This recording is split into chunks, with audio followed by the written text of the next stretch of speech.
Sera, also known as T.AVI, the bassist for LA metal band God's Weapon. You may be wondering, well, what are you doing? What is someone like you doing in a video like this?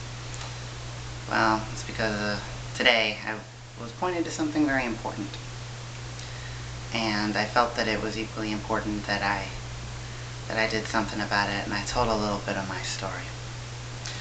This video goes out to each and every one of our youth who has ever asked themselves the question of why. Because it's a very real question.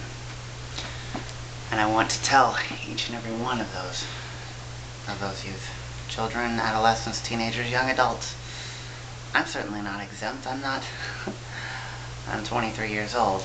By most standards, I'm not exempt from this. But I want to let you know that there is hope. And I'd like to speak in two parts today.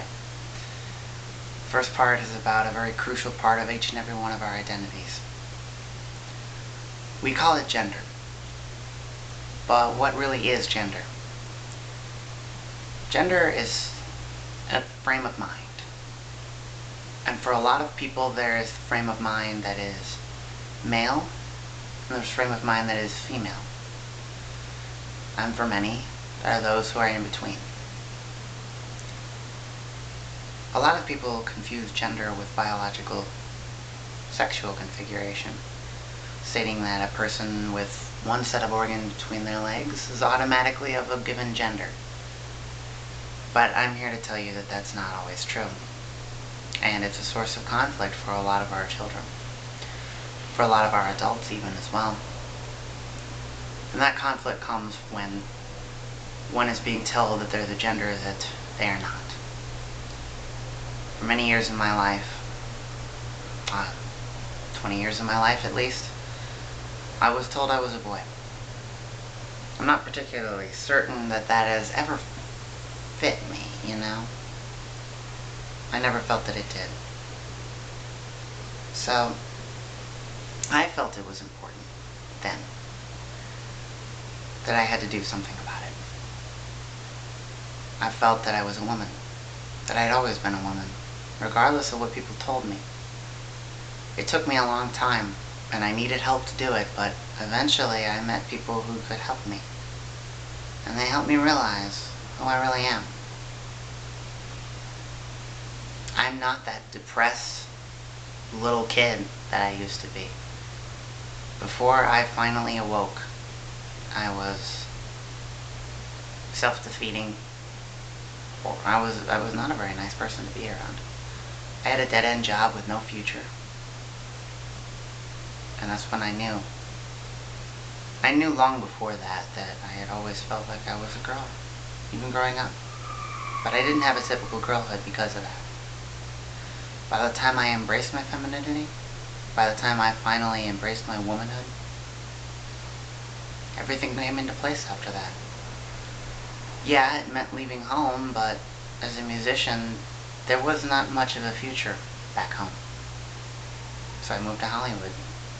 Now I'm probably the most outspoken lesbian, gay, bisexual, and transgender advocate you're going to find in Hollywood. Or at least at Musicians Institute on Hollywood Boulevard. So, to any of you boys or girls in there, whether you be girls trapped in boys' bodies like myself, boys trapped in girls' bodies, which I can completely understand.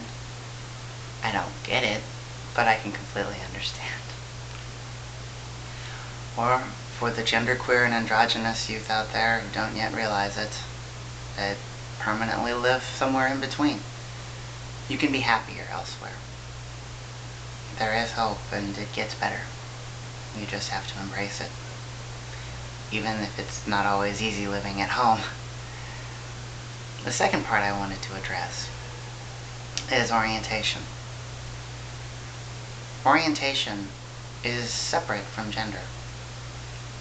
Unfortunately, our mainstream media has come to embrace the heterosexual transgender woman as its icon of the transgender community. Typically, it's a it's a woman between, usually 30 and 40 that transitioned after being married to a woman, having a couple of kids, going through a sloppy divorce. And then all of a sudden they end up being attracted to men.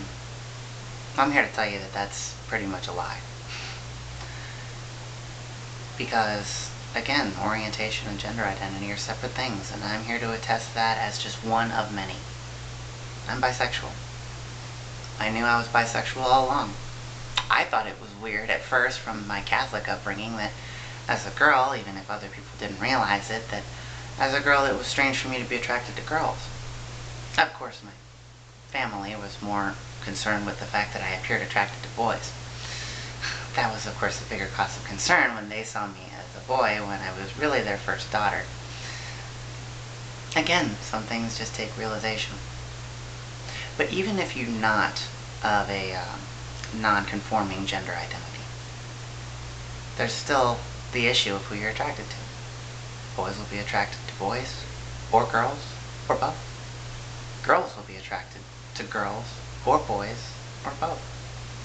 We have different names for all of these, but they're all very real and very normal. If you'd like proof, look it up. Look up the animal kingdom and the large percentage of animals that in natural habitats with no outside stressors or coercions will mate with a member of its own species and its own gender. For no other reason than that's what it enjoys. And humans are no different. Humans to simply proclaim themselves the smartest animal. Whether or not that's true remains to be seen, I think. So, I just wanted you to remember, whoever out there is watching, that you need to embrace yourself. Because attempting to live a lie is no life, no matter what you may be feeling.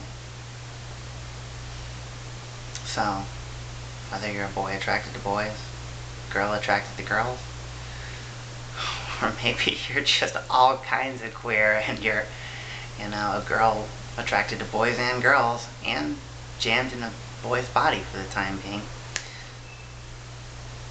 It's important to be yourself. And I can attest to that. I've got a job in this economy. I've got school. I'm playing music, which I've always loved to do, as both my required classes and eventually my career.